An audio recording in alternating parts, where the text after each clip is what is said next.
A Covid-19, que assolou todas as nações do planeta, acabou sendo também um passaporte da ciência para desenvolvimentos de diversas vacinas.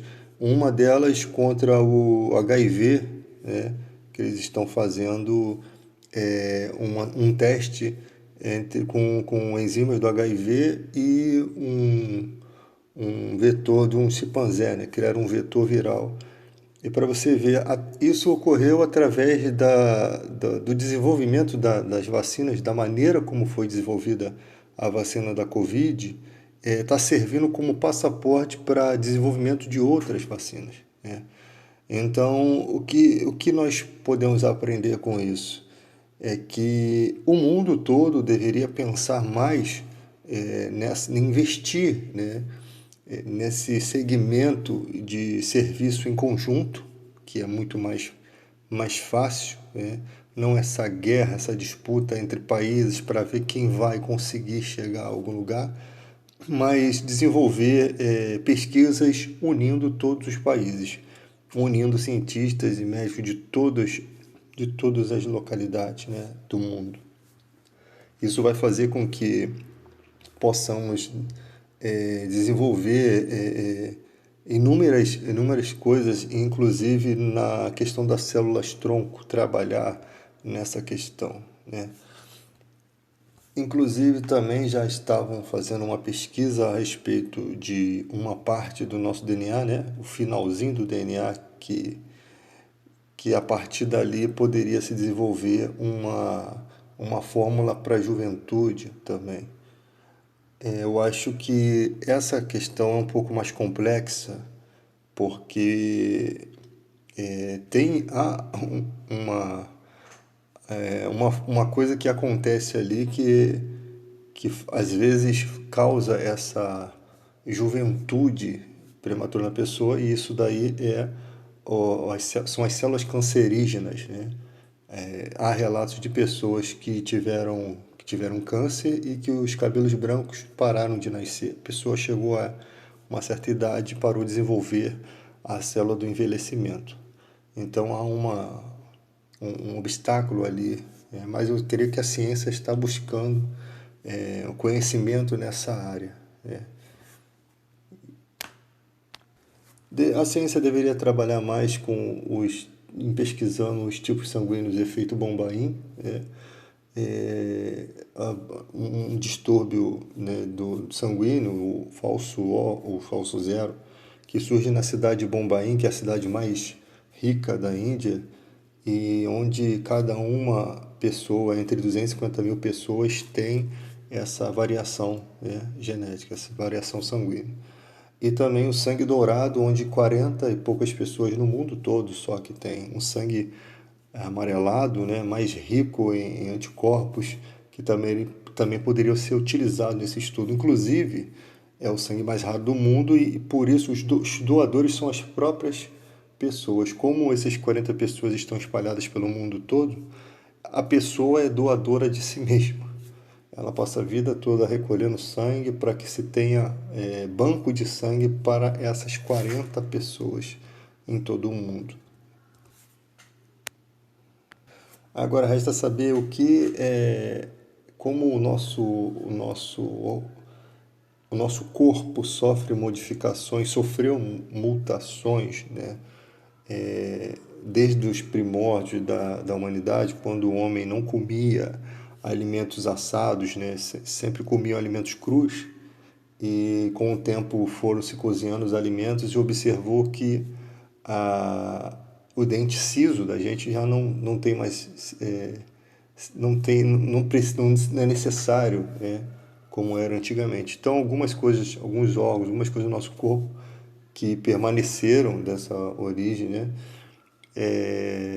não tem, hoje em dia não funcionam para nada, mas no passado serviu para alguma coisa. Isso é evolução humana no sentido de que não exclui a criação divina, tá? Não se exclui a criação de Deus nesse sentido de evolução. E nós resta nos saber que tipo de pessoas virão porque nós estamos vivendo uma época de transformação, né? Temos algumas modificações no nosso ambiente, por exemplo, a criação das lâmpadas de LED, né? Você já não tem mais aquele contato com a iluminação halógena, né? Aquelas incandescentes, aquelas diferentes, amarelinha. Fora também os contatos com os materiais das baterias de celular, um contato muito diário com aparelhos muito próximo à vista, no escuro, essas coisas podem causar no futuro algumas transformações, né? E também a questão dessas vacinas, né, que nós estamos tomando, que elas não fazem parte do quadro de vacinação. Inclusive, eu acredito que algumas das nossas vacinas de infância foram capazes de fazer com que algumas pessoas fossem não recebessem o Covid no seu organismo, não tivessem efeitos colaterais no seu organismo, né, fossem assintomáticos. Então eu creio que essa bateria de vacinas que nós tomamos na infância, ela foi diretamente responsável por uma suposta proteção. Ou talvez algumas vacinas que nós tomamos no passado para gripe, tétano, essas outras questões aí mais recentes, né? E o sistema de vacinação brasileiro tem que se rever, porque tem muitas pessoas estão com as vacinas vencidas, né? Às vezes o cara só se vacina porque sofre um corte ou é mordido por um animal, aí ele reforça aquela dose, né? Mas tem gente que já está há anos sem a imunidade contra o tétano, né? Por exemplo. E às vezes acha que é só ferrugem que pode contaminar você com tétano. Às vezes você raspa o braço na parede e ali as bactérias ali causam o tétano em você e você nem sabe.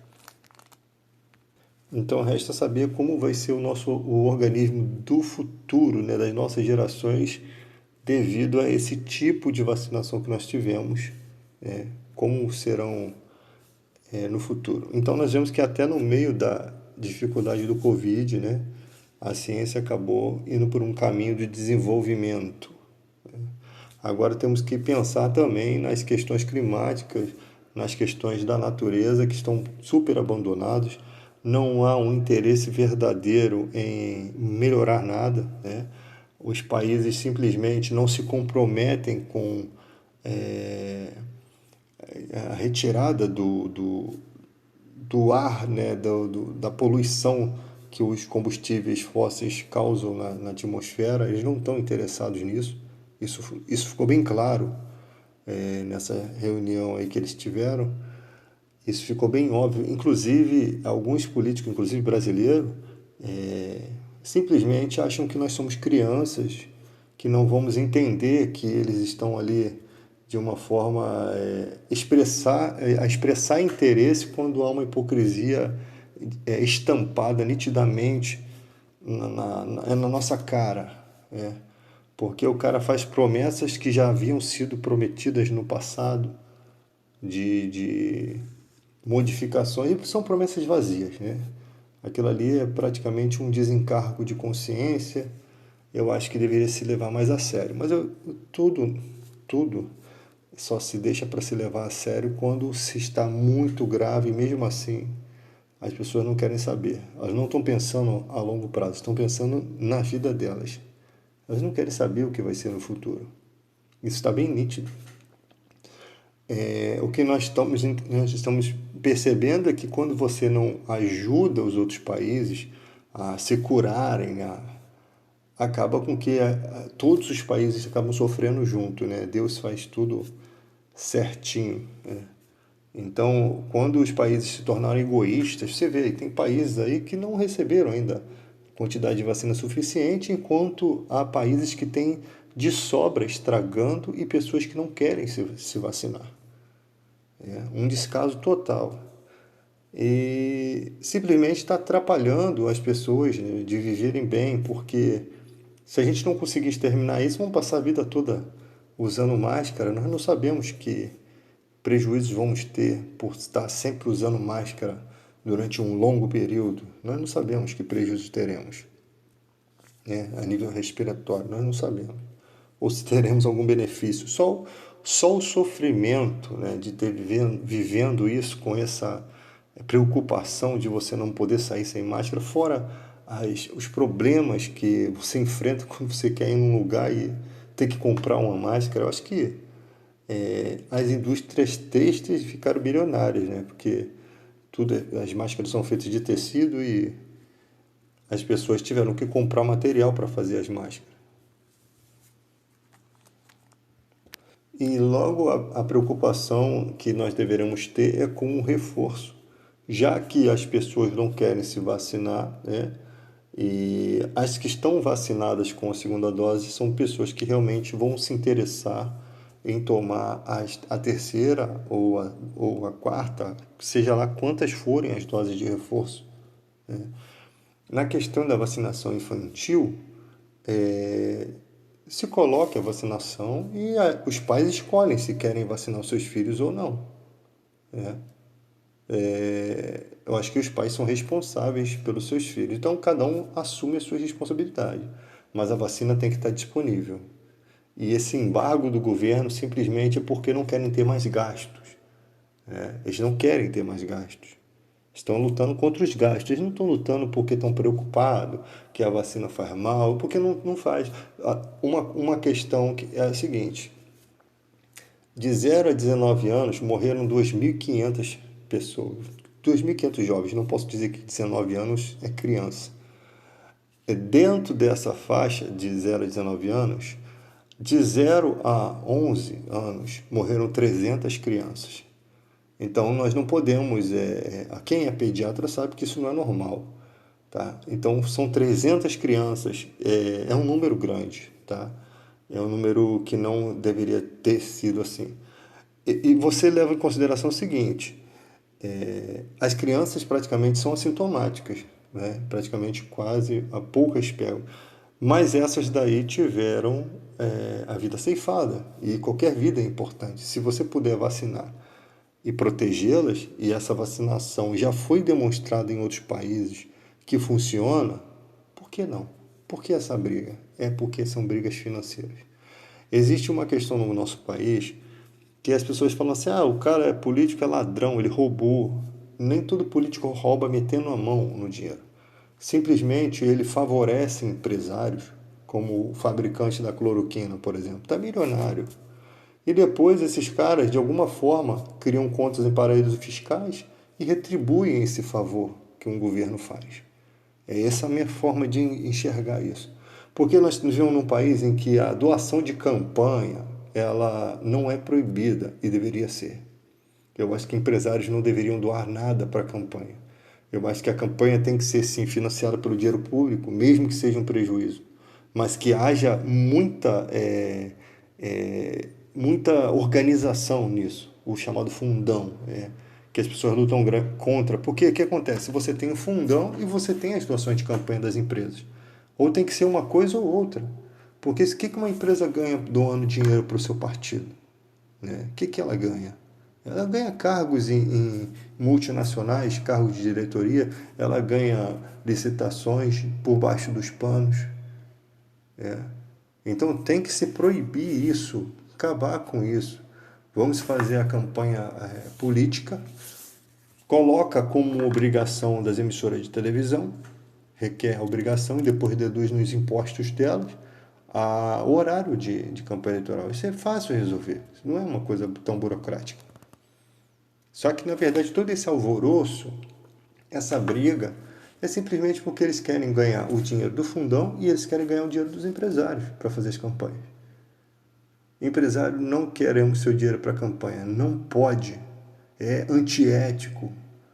E nós estamos estreitando as observações. Nós temos aí uma coisa gravíssima, muito mais grave do que as questões lá do Lula, né? As pessoas falam, o Lula é ladrão. Essa união do governo federal com a Prevent Senior é um absurdo, porque os caras falsificaram o atestado de óbito. Os caras trataram com medicamento, obrigaram a médicos a tratarem com um medicamento que não era aprovado, né? Em nenhum conceito científico. e mentiram para os pacientes.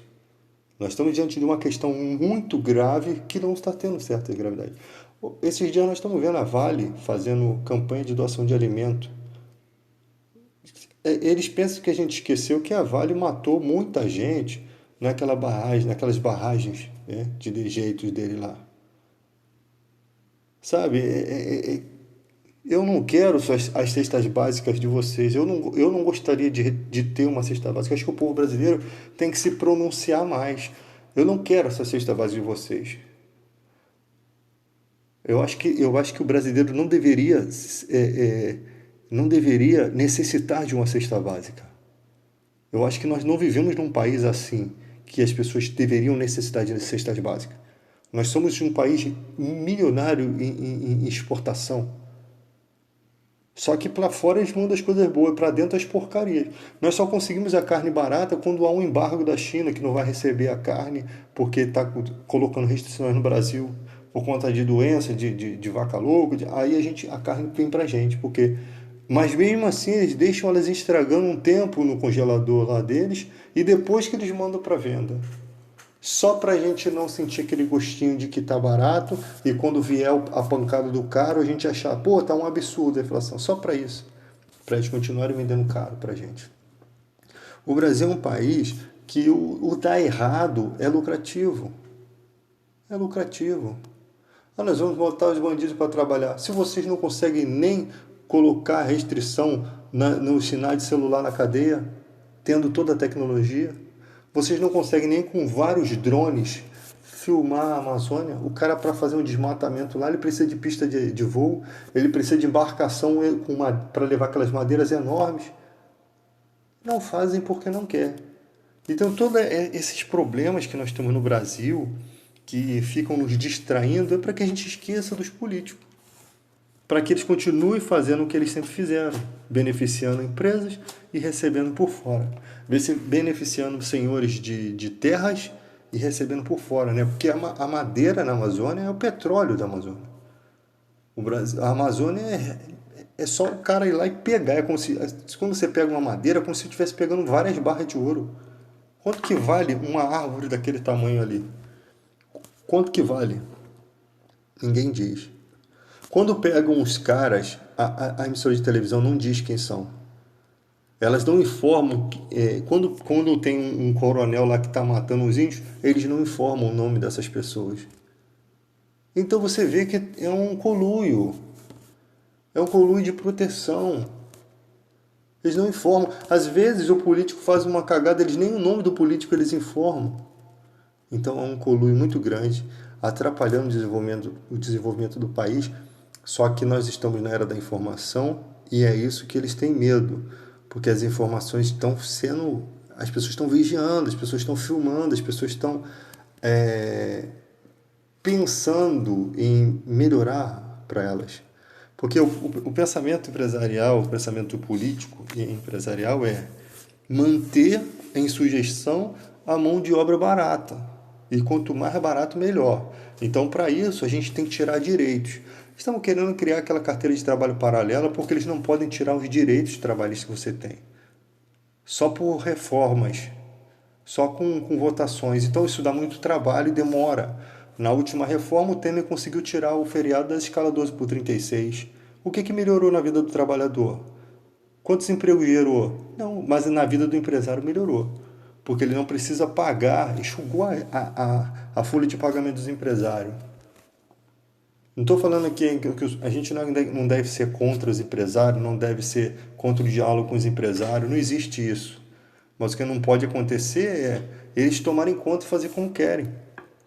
Você tem um monte de empresas aí que se você for fazer um levantamento, tem um monte de funcionários que estão fazendo funções dobradas que não deveria. Deveria ter mais funcionários ali. Um monte de empresas. É um prédio que você tem um porteiro para 2 portarias, né? Então é um absurdo, porque essas normas, e às vezes até normas de segurança que não são respeitadas, né? Questões de incêndio e tal, é que fazem com que os problemas surjam. Eu sempre observo que a morte de muita gente, ela acontece pela irresponsabilidade do outro. Tipo no museu lá que pegou fogo, só tinha um bombeiro civil naquele museu. Ali deveria ter uma equipe de bombeiro civil, de brigadista, não apenas um com a responsabilidade total. É um museu enorme, com coisas muito graves, riscos muito graves de incêndio. E ali o rapaz morreu, perdeu sua vida, e ninguém fez uma homenagem, ninguém foi saber da família dele, também não houve ninguém de direitos humanos lá buscando a família daquele jovem. Então as pessoas se esquecem muito fácil. Né? Infelizmente, nós estamos vivendo um país assim, que não valoriza nada.